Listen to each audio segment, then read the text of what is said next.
Shakira works as a supervisor over Trey and Marissa and is seeking to evangelize to her two workmates. She emphasizes that what Jesus is offering is a better way of life. A life with little or no problems, great health, and good finances.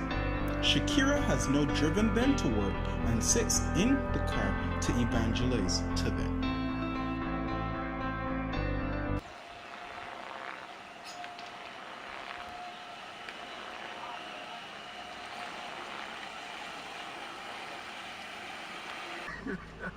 Yeah, but when I explain... Do you guys know how I got here? I bet she's talking to Jesus. Look, Jesus has done so much for me. Like, I could have got pregnant before. My marriage was going to be drained. I could get a job. And my finances was like, I didn't have no money. But look, Jesus has done so much for me here. I can't even begin to tell you, like, y'all don't understand, but... Seems better for sure. Yes, amen, hallelujah. I'm living my best life now. So what must I do to receive or have this better life? Listen, just trust God and leave it to Him. He has your best interest at heart. I'm telling you. We want your God. Okay, great. My pastor gives us this prayer to say, so I will let you guys repeat it after me. So just, Pastor. So lately, I was reading the book of Daniel, pertaining to the three Hebrew boys. And one thing that stood out to me, when the Hebrew boys were faced with death of the furnace, they said whether God delivered them from it or not, like they would not bow.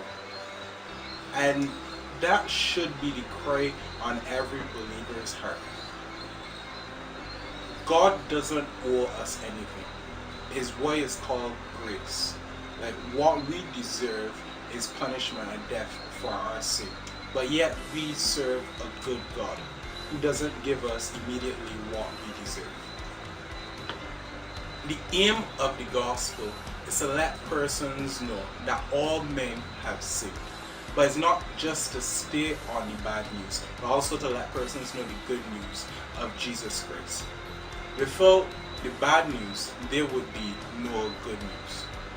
What Shakira should have done in the last clip was to lead Marissa and Trey to the gospel, to let them know about Jesus Christ and what He has done for guilty sinners. Christ promised us that there's a cost to being a disciple. There's a cost to following Him. He says that, that the world will hate you because you are my disciples. And like there's certain things that we must actually give up in our life to actually be a disciple of Christ. Being a disciple of Christ doesn't mean that we will get all of our wants and the things that our heart desire. Being a disciple of Christ means that we would get the things that would make us look more like Christ and the things that would make us actually complete our purpose here on earth. Many times when we tell non-believers about having their best life now and the things don't work out as we say it should work out, they turn away from this faith. Why? Because we didn't lead them on the promises that God gives us as believers.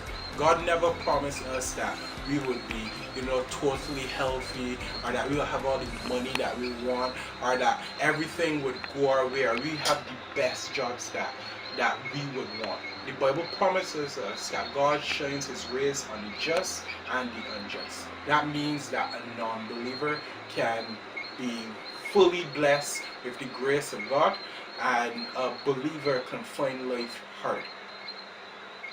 God, at the end of the day, He is sovereign. And whatever He chooses to do, the Word of God promises us that is for our good as believers. What Shakira should have done was to let both Trey and Marissa know the greatest need and why we actually need Jesus within our lives.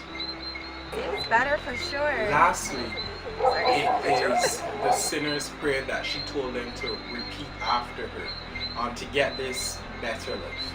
There's nowhere in the Bible where persons to become believers where they actually repeated a prayer. What Shakira should have done was to share the gospel with them.